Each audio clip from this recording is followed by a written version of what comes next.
चक्षुरुन्मिलितं येन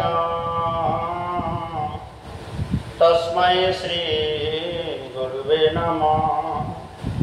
गोवर्धने कुसुमकुञ्जनिवासनिष्ठं साद्गुरुपूर्णकविकल्लोदयाद्रचित्तम् श्रीगौरकृष्ण चरितामृतदानामृतम् भक्ति प्रसाद मधुसूदन पादमिले।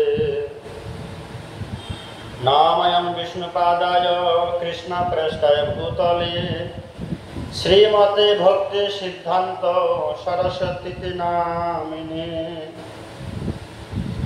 हरे कृष्ण कृष्ण कृष्ण हरे हरे, हरे राम राम राम हरे हरे। सर्वप्रथमे अस्मदीय श्री गुरुपादपद्म ओम विष्णुपाद त्रिदंडी स्वामी भक्ति प्रसाद मधुसूदन गुरु महाराजे रातुल जुगल चरणे अनंत कोटि धन्यवाद प्रणाम करते ज्ञापन करছি। तत्संगे उपस्थित सकल भक्तवृंद ও ভক্তিমত মাতৃবৃন্দ সবার চরণে বৈষ্ণব অভিনন্দন জ্ঞাপন করি।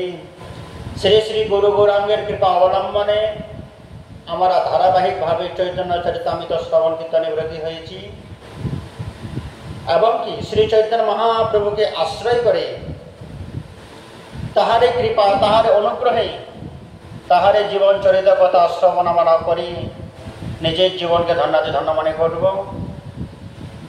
গতকালকে আমরা আলোচনা করেছিলাম মহাপ্রভু দক্ষিণ ভারতে বিভিন্ন তীর্থ দর্শন করতে করতে গোদাবরী তীরে এলেন। গোদাবরী তীরে থেকে রায় রামানন্দ সংবাদ আমরা শ্রবণ করলাম। রায় রামানন্দ সংবাদ শ্রবণ করে মহাপ্রভু আরো দক্ষিণে গেলেন, গিয়ে সেখানে বেঙ্কটেশ্বর ভক্তের গৃহে মহাপ্রভু 4 মাস থেকে তার বাড়িতে চাতুর্মাস্য ব্রত উদযাপন করেছিলেন। যে নিজের আচরিত ধর্ম জীবের শিখায়, নিজে আচরণ না করলে জগৎবাসীদের শিক্ষা দেওয়া যায় না। তাই চৈতন্য মহাপ্রভু নিজেই ভগবান হয়েও চাতুর্মাস ব্রত সারাদিনে এক আহার, মাটিতে শয়ন, সদা সর্বক্ষণ নাম সংকীর্তন এবং কি অনেক কিছু খাদ্য উপকরণ আমাদের বর্জন করতে হয়, যেমন পটল, বেগুন, পুঁই শাক, কলমি শাক, বরবটি, সিম, টমাটম, সরিষার তেল, এরকম অনেকগুলো বস্তু পরিত্যাগ করতে হয় দামোহে কি চাতুর্মাস ব্রতে। আগামীতে যোগিনী একাদশী, তারপরে শয়ন একাদশী। শয়ন একাদশী থেকে আমাদের চাতুর্মাস ব্রত শুরু। শ্রী চৈতন্য মহাপ্রভু দক্ষিণ ভারতে এসে যখন চাতুর্মাস ব্রত করেছিলেন সেই সময় বেঙ্কট ভক্তের গৃহে থেকে মহাপ্রভু কৃষ্ণ কথা রঙ্গে নাম সংকীর্তন প্রভাবে চাতুর্মাস ব্রত উদযাপন করেছিলেন।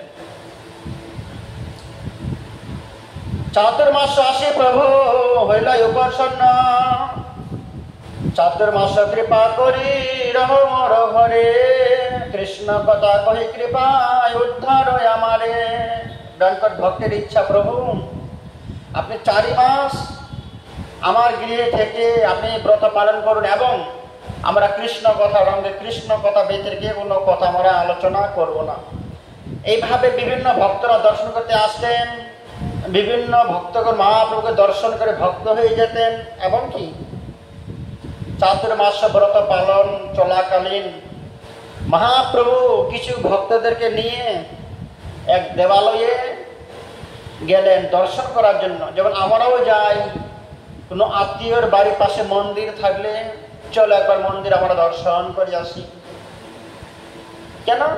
বিগ্রহ নহ তুমি সাক্ষাৎ ব্রজেন্দ্রনন্দন। আমরা দর্শন, তেমনি মহাপ্রভু ভক্তদেরকে নিয়ে দর্শন করতে গেলেন। সেখানে কি দেখলেন?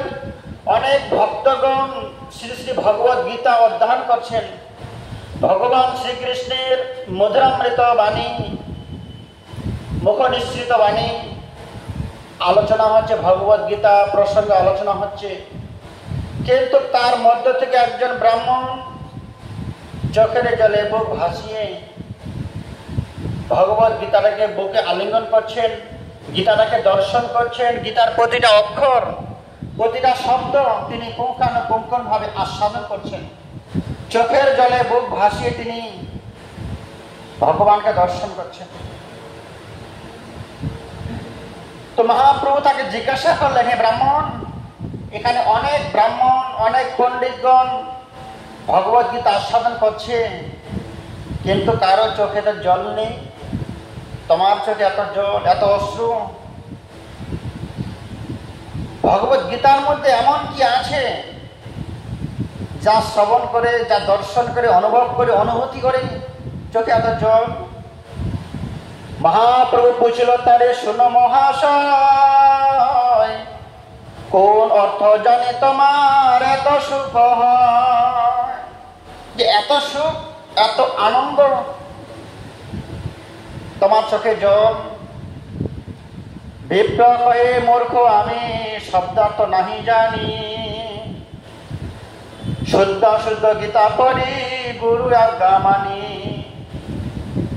তার পূর্বে অন্যান্য ব্রাহ্মণগণ পণ্ডিতগণ সে ব্রাহ্মণকে দেখে উপহাস, হাসাহাসি, ঠাট্টা করেছিলেন। কেন?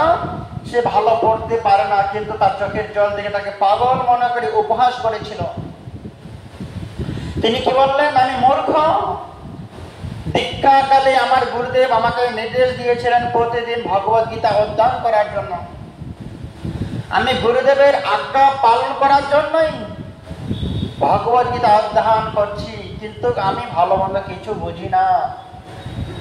আমি শুধু একটাই অনুভব করছি, যিনি পরম পুরুষোত্তম ভগবান শ্রীকৃষ্ণ, ঈশ্বর পরম কৃষ্ণ সচ্চিদানন্দ বিগ্রহ,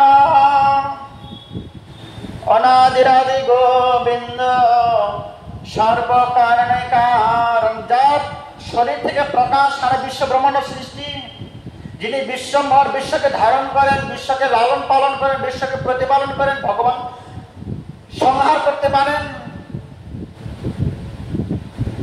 বিশ্ব ব্রহ্মাণ্ড যার অধীনে, সেই ভগবান শ্রীকৃষ্ণ। ভগবদ গীতার প্রারম্ভে যে চিত্রপট আমি দর্শন করি, যে ভগবান শ্রীকৃষ্ণ দ্বারকাধীশ বিশ্ব জগৎপতি হয়েও আজকে অর্জুনের মিত্রতাকে এত উঁচু করে দেওয়ার জন্য, এত বড় করার জন্য অর্জুনের রথের সারথি হয়ে অর্জুনকে রথে বসিয়ে ভগবান শ্রীকৃষ্ণ তাকে নিয়ে চলে যাচ্ছেন। যে ভগবান সিংহাসনে বসবে, অর্জুন রথ চালাবে, এটাই হওয়ার উচিত ছিল। কিন্তু অর্জুন কি করলো? আমার প্রাণবল্লভ ভগবান শ্রীকৃষ্ণকে ড্রাইভারের কাজে দিলেন, সারথীর কাজে নিযুক্ত করলেন, আর অর্জুন রথের উপরে অবস্থান করছেন। এটা দর্শন করে আমার মন বিগলিত হয়ে যাচ্ছে, চোখে জল এসে যাচ্ছে। যে বিশ্ব ব্রহ্মাণ্ডের মালিক, তাকে অর্জুন কথাই বসেছিলেন, কি তার সখ্য প্রেম! কিন্তু ভগবানও তার দাবি গ্রহণ করে রথের সারথি হয়েছিলেন। এই দর্শন করে আমার চোখে জল ভরে যায়। প্রভু, না জানি ভগবদ গীতার প্রারম্ভে এতটা একটা মাধুর্য দর্শন, যে ভগবান ভক্তের জন্য কি না করতে পারেন। না জানি ভগবদ গীতার পরের চ্যাপ্টার, পরের পৃষ্ঠায় এমন কি আছে। আমি যখন ধীরে ধীরে পড়তে যাচ্ছি, অনুভব করছি, আস্বাদন করছি, আমি প্রতিটা শব্দের মধ্যে, প্রতিটা অক্ষরের মধ্যে, প্রতিটা বর্ণের মধ্যে ভগবান শ্রীকৃষ্ণকে আমি অনুভব করতে পারছি। মনে হচ্ছে গীতার প্রতিটা কথাই ভগবান শ্রীকৃষ্ণ আমাকেই শ্রবণ করাচ্ছেন। অর্জুনের কহিলেন হিত উপদেশ, তারে দেখি হয় মোর আনন্দ আবেশ, যাবৎ করো তাবৎ পাও তার দর্শন, এই লাগে গীতা পাঠ না ছাড়ে মোর মন। আমি গীতার প্রতিটা শব্দের মধ্যে ভগবানকে দর্শন করতে পারছি। এই জন্য আমি ভগবানকে সদা সর্বক্ষণ দর্শন অনুভব দর্শন করার জন্য সদা সর্বক্ষণ ভগবত গীতা অধ্যয়ন করি। কেননা যখন গীতার অধ্যয়ন করে আমি বন্ধ করি, সংসারের কাজে ব্রতী হই, তখন আমি ভগবানের কাছ থেকে মনে অনেক দূরে চলে যাচ্ছি। যখন গীতা অধ্যয়ন করি তখনই মনে হচ্ছে ভগবান শ্রীকৃষ্ণ, আমি অনুভব করতে পারছি ভগবান শ্রীকৃষ্ণ আমাকেই উপদেশ করছেন। প্রভু কহে গীতা পাঠে তোমার অধিকার, তুমি সে জানো এই গীতার অর্থ সার। ভগবান মহাপ্রভু বললেন একমাত্র তোমারই অধিকার আছে গীতা পাঠ করার। কেননা তুমি গীতার শব্দের অর্থ অনুভব করো, গীতা পাঠের যে মর্যাদা সেটা তোমার অনুভব হয়েছে, যে প্রতিটা শব্দের মধ্যে ভগবানের দর্শন। এত বলে সেই বিপ্রে করল আলিঙ্গন, প্রভু পদ ধরে বিপ্র করে নরোদন। আজকে যাকে গীতার মধ্যে দর্শন করতে পারছেন, গীতার প্রতিটা অক্ষরের মধ্যে বর্ণের মধ্যে যার দর্শন হচ্ছিল, যাকে অনুভব হচ্ছিল, সেই পরম পুরুষোত্তম ভগবান শ্রীকৃষ্ণ তাকে সাক্ষাৎ ভাবে দিব্য শরীর দিয়ে সেই ভক্তকে আলিঙ্গন করলেন যে প্রভু, হে ভক্ত, তোমার যে বিশ্বাস ছিল, বিশ্বাস শব্দের অর্থ শরীর নিশ্চয়, যে ভগবান আছে, আমাকে উপদেশ করছেন, আমাকে দর্শন দিচ্ছেন, এই যে বিশ্বাস, এই বিশ্বাস তো প্রকৃতপক্ষে প্রকাশিত করার জন্য, বাস্তবায়ন করার জন্য মহাপ্রভু তাকে দর্শন দিয়ে সেই শ্যামসুন্দর বিগ্রহ দর্শন দিলেন নিজের শরীরের মধ্যে থেকে। প্রথমে মহাপ্রভু সন্ন্যাসে দেশে গেলেন, তার যে বিশ্বাস ভগবত দর্শন, মহাপ্রভু তাকে শ্যামাল্য বংশধারী গিরিধারী গোপাল বিগ্রহ দর্শন দিলেন এবং আলিঙ্গন করলেন। কেন? আমি আমার ভক্তের কাছে নিজের স্বরূপ লুকিয়ে রাখতে পারি না। ভক্তের কাছে যেমন ভগবান প্রকাশিত হয়ে যান, ঠিক তেমন ভক্ত ভগবানের কাছে প্রকাশিত হয়ে যান। কেউ কারো কাছে কোনো কিছু গোপন করার মতো সামর্থ্য থাকে না। ভক্তের কাছে ভগবান গেলে তিনি আর ভগবান থাকতে পারেন না, তিনি বিক্রি হয়ে যান, তার কাছে চলে যান, তার মিত্রতা ভাব চলে আসে। কারণ ভগবান নিজেই বলেছেন অহং ভক্ত পরাধীন, আমি ভক্তের কাছে গেলে ভক্তের পরাধীন হয়ে যাই। তোমা দেখি তাহা হইতে দ্বিগুণ সুখ হয়, সেই কৃষ্ণ তুমি মনে মোর লয়। কৃষ্ণ সুত তার মন হইয়াছে নিরমল, অতএব প্রভু তত্ত্ব জানিন সকল।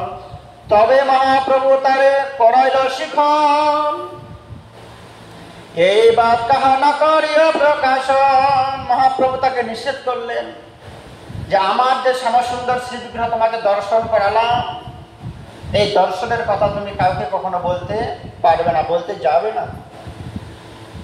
সেই বিপ্র মহাপ্রভুর বড় ভক্ত হইল, 4 মাস প্রভুর সঙ্গে কভু না ছাড়িল।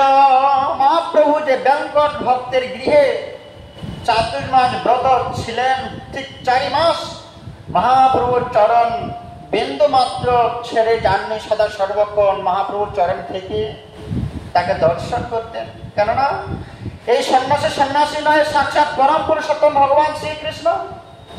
যে একবার ভগবানের দর্শন লাভ করতে পারে, সেই চক্ষু দিয়ে কি অন্য কিছু দর্শন করতে যেতে পারে? সে তো সার্থক হয়ে গেছে, ধন্য হয়ে গিয়েছে। জনম সফলতা অগ কৃষ্ণ দর্শন যা ভাগ্য হইয়াছে একবার। যার একবার ভগবান দর্শন হয়েছে, একবার কৃষ্ণ দর্শন হয়েছে, সে কি কখনো ভগবানকে ছেড়ে অন্যত্র যেতে পারে? কিন্তু আমরা মায়ায় কবলিত, আমরা ভগবান দর্শন করেও, শ্রীধাম বৃন্দাবন দর্শন করেও, আবার অপ্রাকৃত জগতে পৌঁছাবার পরেও আমরা ভোগময় জগতে আবার আমাদের যে বাসস্থানে আমাদের সংসার আবার ফিরে আসি। কেন? আমরা ভগবান দর্শন করতে পারি না, বিগ্রহ দর্শন করি। যে ব্যক্তি আবার ভগবত দর্শন করে, ভগবানের দর্শন পায়, সে কখনো পিছনে ফিরে এসে প্রকৃতির মাঝে সংসারের মধ্যে আবদ্ধ হতে পারে না। তেমনই সে ব্রাহ্মণ ঠাকুর মহাপ্রভুর পাদদেশে 4 মাস অবস্থান করলেন, কিন্তু তার ইচ্ছা ছিল, প্রভু আমিও তোমার সঙ্গে যাব, কিন্তু মহাপ্রভু তাকে নিলেন না। এই মত ভট্ট গৃহে রহে গৌরচন্দ্র, নিরন্তর ভট্ট সঙ্গে কৃষ্ণ কথা রঙ্গ। ব্যাঙ্কট ভক্তের বাড়িতে আমরা কি করি, কোনো আত্মীয় স্বজনের বাড়িতে, কোনো বন্ধুর বাড়িতে গেলে জড় জাগতিক কথা আলাপ আলোচনা নিয়ে সময়টা আমরা অতিবাহিত করি। কিন্তু মহাপ্রভু কি করলেন, মনের মানুষকে পেয়ে নিজের কল্যাণের কথা, আত্মচরিতার্থ কথা, ভগবানের কথা, কৃষ্ণ কথা নিয়ে দিন যাপন করতে শুরু করলেন। কেননা আমরা সারাদিন আবল তাবল কথা বলি, গ্রাম্য কথা, গ্রাম্য বার্তা নিয়েই থাকি, কিন্তু মহাপ্রভু শিক্ষা দিলেন আমাদের প্রতিটা কথা, প্রতিটা শব্দ যেন ভগবানের প্রীতিবিধার জন্য হতে হবে। শ্রী বৈষ্ণব ভট্ট সেবে লক্ষ্মী নারায়ণ, তার ভক্তি দেখি প্রভুর তুষ্ট হইল মন। সে ব্যাঙ্কট ভক্ত লক্ষ্মী নারায়ণের আরাধনা করতেন, লক্ষ্মী নারায়ণের সেবা করতেন। নিরন্তর তার সঙ্গে হইল সৎভাব, হাস্য পরিহাস্য দুহে সত্যের স্বভাব। যে কোনো মানুষের সঙ্গে কিছুদিন থাকার পরে তার সঙ্গে একটা বাৎসল্যতা ভাব চলে আসে, মিত্রতা ভাব, বন্ধুত্ব হয়ে যায়। তখন মনের সব কথাই আদান প্রদান করা যায়। তেমনি আজকে মহাপ্রভুর সঙ্গে ব্যাঙ্কট ভক্তের একটা মিত্রতা ভাব হয়ে গেল। কেননা সে ভগবান হলেও আমার সঙ্গে যখন দীর্ঘদিন বসবাস করবে, সে ভগবান মিত্রতা হয়ে যায়। ঠিক তেমনি আজকে ব্যাঙ্কট ভক্ত মহাপ্রভুর সঙ্গে 4 মাস থাকতে থাকতে তাই এমন একটা মিত্রতা হয়ে গেল যে মহাপ্রভুর মনে হচ্ছে সে আগে আমাকে সন্ন্যাসী রূপে সেবা পূজা করেছিল, কিন্তু সবার মিত্রতা হয়েছে, বন্ধুর সঙ্গে মনের কথা প্রকাশ করা যায়। তাই মহাপ্রভু থাকতে না পেরে একটা মনের কথা, মনের প্রশ্ন, মনের একটা সংশয় ব্যাঙ্কট ভক্তের কাছে উপস্থাপনা করলেন, প্রশ্ন করলেন যে ব্যাঙ্কট ভক্ত, আমার মনের মধ্যে একটা সংশয় আছে, একটা প্রশ্ন আছে, এটা কি তুমি আমাকে সমাধান দিতে পারবে? আজকে ভগবান হয়ে যেমন রামানন্দ প্রভুকে কতগুলো প্রশ্ন করলেন, কেন? সে ভক্ত, তার মুখে শ্রবণ করার জন্য। আজকে ব্যাঙ্কট ভক্তের কাছেও মহাপ্রভু প্রশ্ন করছেন। কি প্রশ্ন?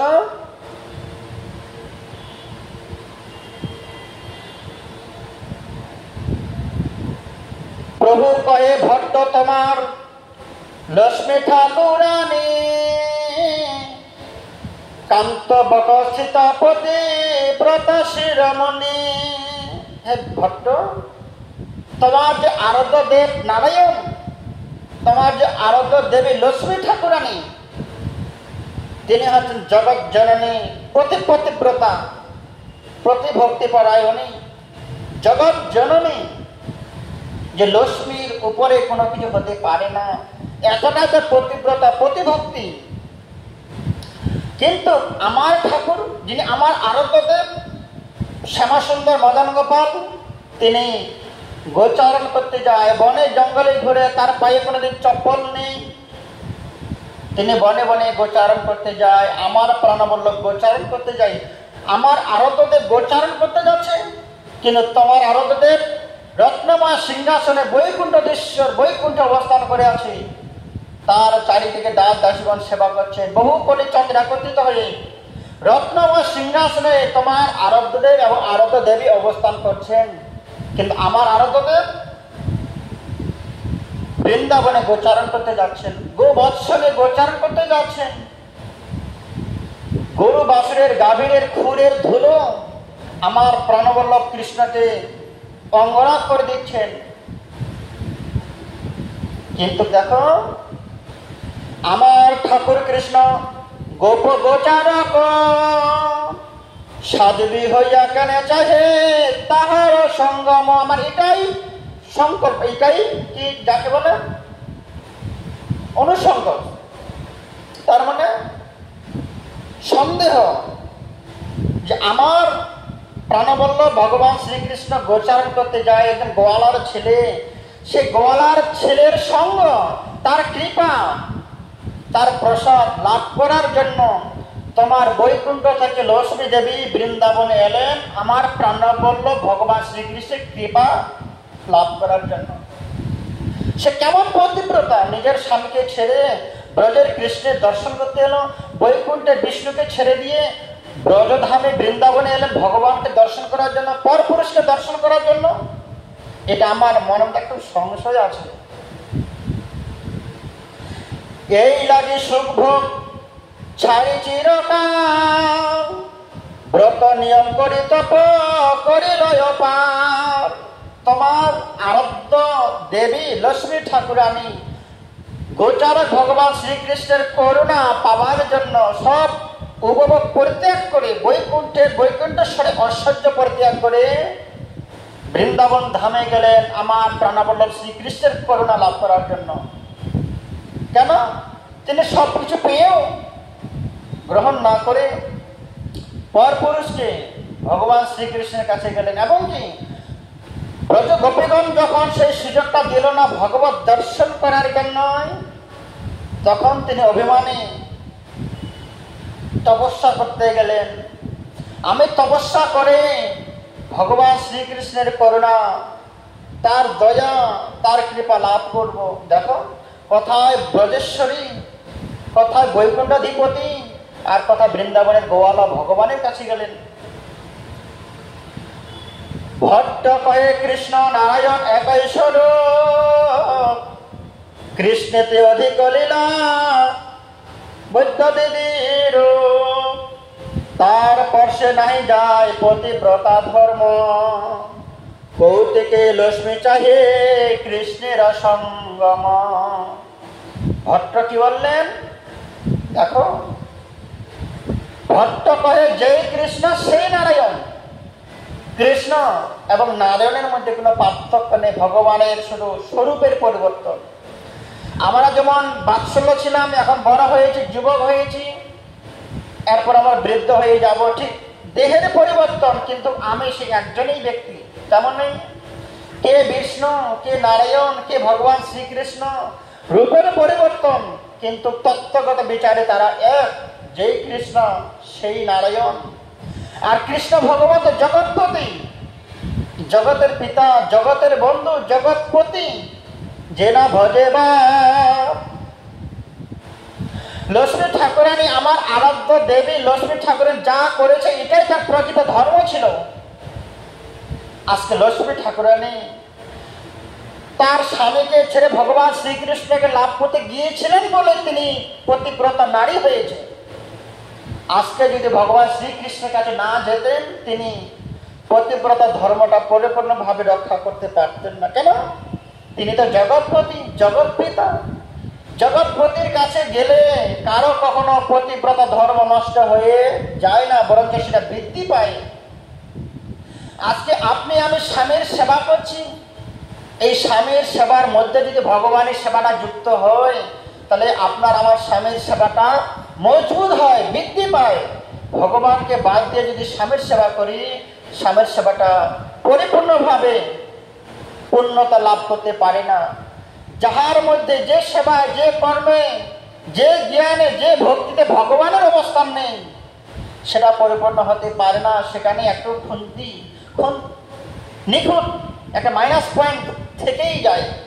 কেননা ভগবানকে স্পর্শ করলে, ভগবানকে বসাতে পারলে তবে সেটা পরিপূর্ণ হয়ে যায়। কেননা ভগবান হচ্ছে পূর্ণতম। ইদম পূর্ণম যৎ জগতম জগৎ, জগৎটাই যা। অতএব আমার পতিব্রতা লক্ষ্মী ঠাকুরানী ভালোই করেছিল, নিজের স্বামীর সেবা করতে করতে তার মাঝে সময় বের করে ভগবানের সেবা করতে গিয়েছিলেন। কেননা তিনি ভগবানকে ভুলে সংসার করেননি, সংসারকে রেখে ভগবানের সেবাও তিনি করেছিলেন। এই জন্যই তিনি পতিব্রতা। আজকে ব্যাঙ্কর ভট্ট মহাপ্রভুকে যুক্তি দিলেন যে জগৎপতি ভগবানের কাছে গেলে কখনো পতিব্রতা ধর্ম নষ্ট হয় না, সেটা বৃদ্ধি পায়, তার বৈভব মাধুর্য বেড়ে যায়, শতগুণ ডবল হয়ে যায়। যার ভক্ত কৃষ্ণ দর্শনের আকাঙ্ক্ষা নেই, যার মনোময় মন্দিরে ভগবত দর্শনের কোনো লালসা নেই, সে তো প্রকৃতপক্ষে মানুষ হতেই পারে না। ভগবত দর্শনের লালসা, ভগবানের সেবার করাতে লালসা, স্প্রিয়া নেই কাদের? যারা পশু অবুঝ তাদের নেই। তা আমার লক্ষ্মী ঠাকুরানী বুদ্ধিমতী পতিব্রতা বলেই জগৎপতি ভগবান শ্রীকৃষ্ণের করুণা লাভ করার জন্য তার কাছে গিয়েছিলেন। প্রভু,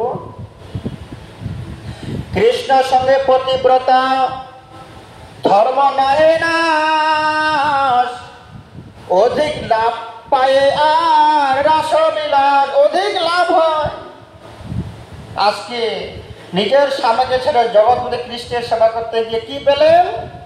অধিক লাভ পেয়েছে, অনেক সৌভাগ্য লাভ করেছিল।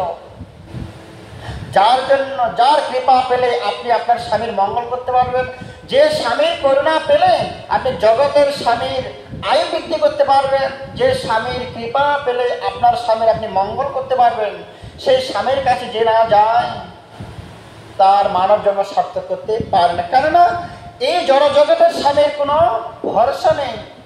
আপনি আগেও চলে যেতে পারেন, আপনার স্বামী চলে যেতে পারে, কিন্তু জগৎ স্বামী অনাদি কাল ধরে আছে, থাকবেন, সে আপনাকে রক্ষা করবে। সেই জন্য আমার আরাধ্য দেবী লক্ষ্মী ঠাকুরের ভগবান শ্রীকৃষ্ণের কাছে গিয়েছিলেন কৃপা লাভ করার জন্য বৃন্দাবন ধামে।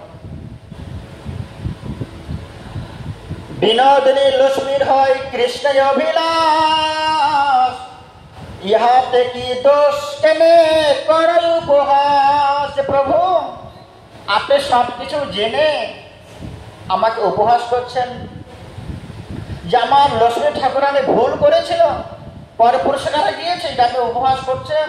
কিন্তু আপনি দেখুন, আমি যদি ভগবানের কাছে না যাই, আমরা কি পতিব্রত হতে পারবো? পতিব্রত হতে পারবো? আমরা সবাই এসে জগৎপতির পত্নী, অর্ধাঙ্গিনী, দাসানু দাস, প্রতিটা জীবের কর্তব্য জগৎপতি ভগবান শ্রীকৃষ্ণের চরণ সেবা করার জন্য অভিলাষী হওয়া, লালায়িত হওয়া। প্রভু কহে দোষ নাহি ইহা আমি জানি। প্রভু বললেন তোমার যা যুক্তি, যা উদাহরণ, এটা আমি জানি, দোষ নেই। রাস না পাইল লক্ষ্মী শাস্ত্রে হ্যাঁ শুনি। আবার প্রশ্ন করলেন, ঠিক আছে, ভগবানের কাছে যাবার জন্য কারো দোষ নেই, কিন্তু ব্রজ গোপীগণ যে রাসলীলা করেছিলেন, ভগবানকে লাভ করলেন, যে ভগবানকে আলিঙ্গন করতে পারলেন, কিন্তু তোমার আরাধিকা দেবী লক্ষ্মী ঠাকুরানী কিন্তু রাসস্থলীতে পদার্পণ করতে পারেনি। লক্ষ্মী কেন না পাইল, ইয়ার কি কারণ? তপ করি কইছে কৃষ্ণ পাইল শ্রুতিগণ, কিন্তু অবহেলায়, অপরিশ্রমে, বিনামূল্যে ব্রজের গোপীগণ ভগবান শ্রীকৃষ্ণের রাসস্থলীতে যাবার সৌভাগ্য করেছিল, কিন্তু তোমার আরাধিকা দেবী লক্ষ্মী ঠাকুরানী সে রাসস্থলীতে পদার্পণ করতে পারেননি, যাওয়ার সৌভাগ্য লাভ করেননি। শ্রুতি পায় লক্ষ্মী না পাই, ইথে কি কারণ? ভট্ট কয়ে ইহা প্রবেশিতে না রে মন। ভট্ট বলেন, প্রভু সে অনেক গভীর, অনেক তত্ত্ব কথা, সেই তত্ত্বে, সে বিষয় বস্তুতে যাবার আমার কোনো আগ্রহ নেই। ব্রজ গোপীগণ কেন ভগবানকে লাভ করলেন রাসস্থলীতে, আর আমার লক্ষ্মী ঠাকুরানী গিয়েও রাসস্থলীতে যেতে পারলেন না, পৌঁছাতে পারলেন না কেন? এই বিষয়বস্তু আলোচনা করার, ব্যাখ্যা করার, তাৎপর্য অনুভব করার সামর্থ্য আমার নেই প্রভু, সে বিষয় নিয়ে আমি পৌঁছাতে পারি না। কেন? আমি ক্ষুদ্র জীব, ক্ষুদ্র বুদ্ধি সহজে অস্থির, ঈশ্বরের লীলা কোটি সমুদ্র গম্ভীর। যে প্রভু, অনেক বড় তত্ত্ব কথা নিয়ে আমি আলোচনা করতে পারি না, কেননা আমি ক্ষুদ্র জীব, চঞ্চল মন, অন্নগত প্রাণ, বুদ্ধিটা আমার সঠিক নয়। এরকম চঞ্চল মনে, ছোট্ট বুদ্ধি দিয়ে অপ্রাকৃত বস্তু বিচার করার মতো সামর্থ্য আমার নেই।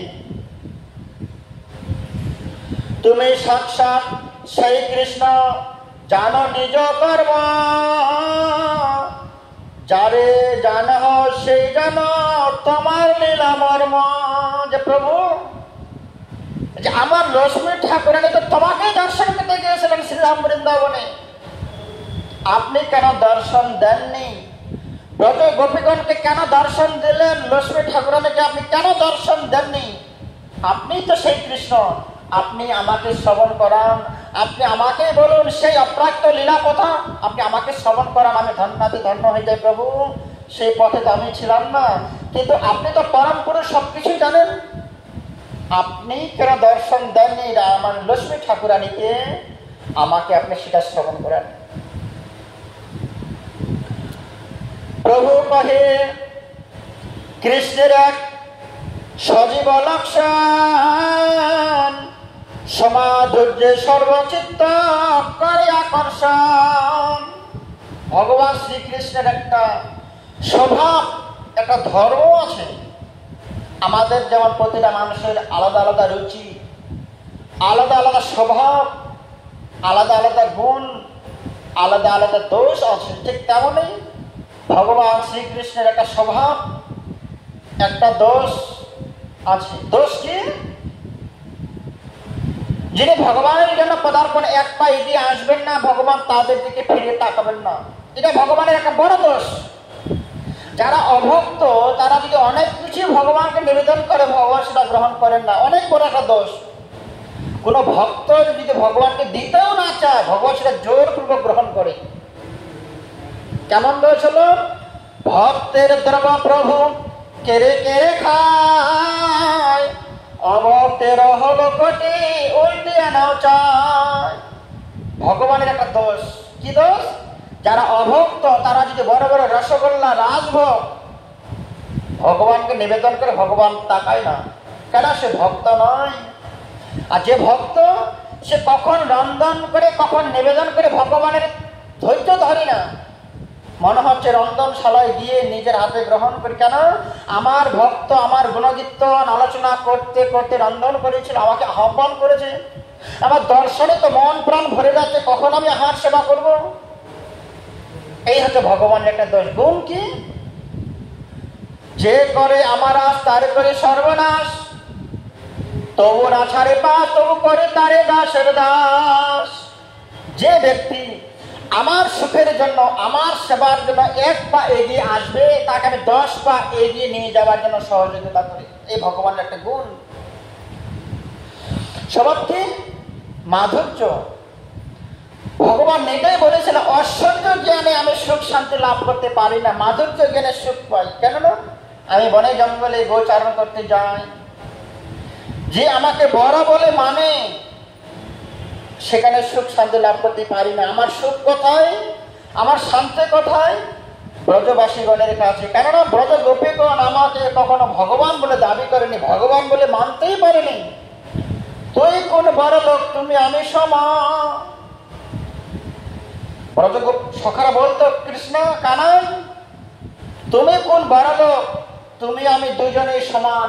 তুমি খেলায় হেরে গেছো মানে তোমার স্কন্ধে আমাকে আহরণ করাতে হবে। ব্রজবাসীগণ আমাকে দিয়ে কাজ করাতেন, চপল মস্তকে করে নিয়ে আনতেন, আমি সেখানে সুখী ছিলাম, আনন্দ ছিল। কেননা আমাকে পুত্র জ্ঞানে লালন পালন করছে আমার মাতৃদেবীগণ। আমি এত খুশি হয়েছিলাম বৃন্দাবন ধামে। কিন্তু লক্ষ্মী ঠাকুরানীকে কেন দর্শন দেয়নি? তার মনে একটা অভিমান ছিল, অহংকার ছিল। আমি লক্ষ্মী ঠাকুরানী ঐশ্বর্য জ্ঞানে সোনা রূপা হিরে গড়া মুক্ত নিয়ে আমি থাকি, সম্পূর্ণ হয়ে পরিপূর্ণ ভিআইপি ভাবে থাকি আমি। এই জন্য লক্ষ্মী ঠাকুরানী যখন ঐশ্বর্য জ্ঞানে ছিল, মাধুর্য রস তার মধ্যে ছিল না, সেই জন্য আমি তাকে দর্শন দিতে পারিনি। আমি একটা মাধুর্য রসের ভক্ত। ঐশ্বর্য জ্ঞানে প্রেমটা শিথিল হয়ে যায়, ঐশ্বর্য জ্ঞানের যে একটা প্রভাব, সেই প্রভাবে মাধুর্য জ্ঞানটা শিথিল হয়ে যায়, পাতলা হয়ে যায়, তার কাছে পৌঁছাতে পারে না। এটাই ভগবানের একটা স্বভাব। কি স্বভাব? ঐশ্বর্য জ্ঞানে ভগবানের লাভ, মাধুর্য জ্ঞান। মাধুর্য রসের ভক্ত হলে ভগবান তাকে আকর্ষণ করেন। প্রভু কয়েক কৃষ্ণের এক সজীব লক্ষণ, সমাধুর্য সর্বচিত্তে করে আকর্ষণ। তাদেরকে আকর্ষণ করেন যারা মাধুর্য রসের ভক্ত। কিন্তু লক্ষ্মী দেবী অসহ্য মার্গের ভক্ত ছিল, এই জন্য তাকে আকর্ষণ করেননি। ব্রজলোকের ভাব পায়ে তাহার চরণ, তারে ঈশ্বর করি নাহি জানে ব্রজজন। ব্রজবাসীগণ আমাকে ঈশ্বর ভগবান কখনো মানেনি।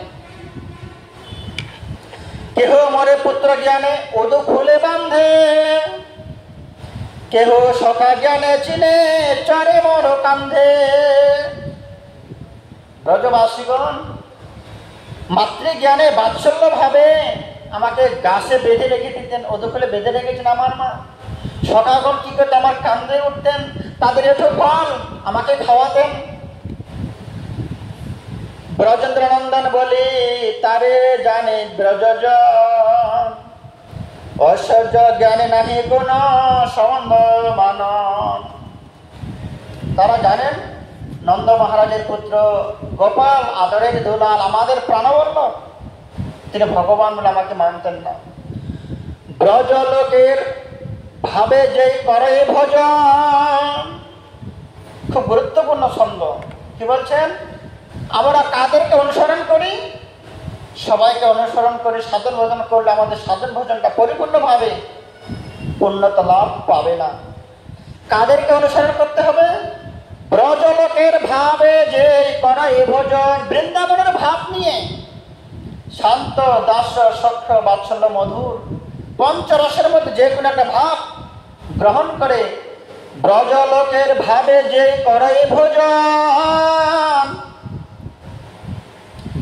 সেই ব্রজে পায় শুদ্ধ ব্রজেন্দ্র নন্দন। ব্রজের যে কোনো একটা ভাব গ্রহণ করে সেই ভাবে ভাবিত হয়ে আস্বাদন করতে হবে, তার সেবা পূজা করতে হবে। করতে করতে কি হবে? সেই ব্রজের কৃষ্ণকে, ব্রজের নন্দনকে ব্রজে গিয়ে আমাদের লাভ করতে হবে। শ্রুতিগণ গোপীগণের অনুগত হইয়া, শ্রুতিগণ মানে ঋষিগণ, মনি ঋষিগণ, তারাও ব্রজবাসীগণের আনুগত্য স্বীকার করে ভগবানের সাধন ভজন করেছিলেন। একে বলে শ্রুতি। শ্রুতিগণ গোপীগণের আনুগত্য হইয়া ব্রজস্বরী সুত ভজে গোপী ভাব লইয়া, বাজন্তরে গোপী দেহ ব্রজে যবে পাইল, সেই দেহে কৃষ্ণ সঙ্গে রাসক্রিয়া করিল। ব্রজ ভাব নিয়ে সাধন ভজন করতে করতে যখন আমার মনোময় মন্দির থেকে, মন থেকে, ভেতর থেকে, অন্তর থেকে আমি ব্রজের গোপীগণের দাসন দাস কথাটা আসবে, জড় জগতের মোহ, জড় জগতের বাসনা, জড় জগতের পদবী সব কিছু ভুলে গিয়ে যখন সেই পদবীটা আসবে, আমি কৃষ্ণ দাসন দাসন দাস, তখন কি হবে? ব্রজভাব পেয়ে ব্রজভাবের মতো দেহটা তৈরি হয়ে যাবে। সেই দেখুন ব্রজভাবে আস্বাদন করতে দেহটা গোপী পরিণত হয়ে যাবে। সে গোপী দেহে তবে ভগবত ধাম আমরা দর্শন করতে পাবো। সেই দেহে কৃষ্ণ সঙ্গে রাসক্রিয়া করে, এই জড় জগতের দেহে নয়, গোপী দেহে। আপনি যখন আপনার দেহটাকে গোপীতে পরিণত করে নিতে পারবেন, তখন আপনি সেই রসস্থলীতে পদার্পণ করতে পারবেন। কিন্তু এই জায়গাতে লক্ষ্মী ঠাকুরানী নিজের লক্ষ্মী দেহটাকে পরিবর্তন করে গোপী দেহ তৈরি করতে পারেনি। এই জন্যই লক্ষ্মী ঠাকুরানী রাসস্থলীতে প্রবেশ করতে পারেননি। আজকে এখানে আমাদের চৈতন্য চরিতামৃত আলোচনা বিশ্রাম। আগামীকালকে আমরা আবার শ্রবণ করব। আপনারা সবাই ধৈর্য সহকারে শ্রবণ করবেন, আপনাদের প্রিয়জনদেরকে আপনারা শ্রবণ করাবেন। চৈতন্য বার্তা ইউটিউব চ্যানেল আপনারা সাবস্ক্রাইব করে রাখবেন, যাতে করে প্রতিটা ভিডিও আপনাদের কাছে পৌঁছায়, আপনারা শ্রবণ করতে পারেন যে কোনো সময়, খাইতে শুইতে কাজকর্মের মধ্যে। কেননা চৈতন্য চরিতামৃত গ্রন্থটা হাতের মধ্যে রেখে পড়ার মতো সামর্থ্য অনেকেরই নাই। তার জন্য আমার এটাই অভিলাষ, প্রতিটা মানুষ চৈতন্য দেবের চরিত্র কথা আপনারা শ্রবণ করুন, চৈতন্য মহাপ্রভুকে জানুন, তার প্রতি অনুরাগান্বিত হন, তার সাধন ভজন করে নিজের মানব জন্ম সার্থক করুন। এই বলে বাঞ্ছা কল্পতরুভ্যশ্চ কৃপা সিন্ধু ভৈবচ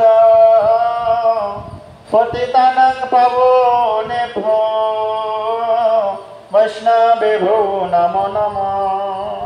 সবার চরণে প্রণাম নিবেদন করে বিশ্রাম করছি। হরে কৃষ্ণ।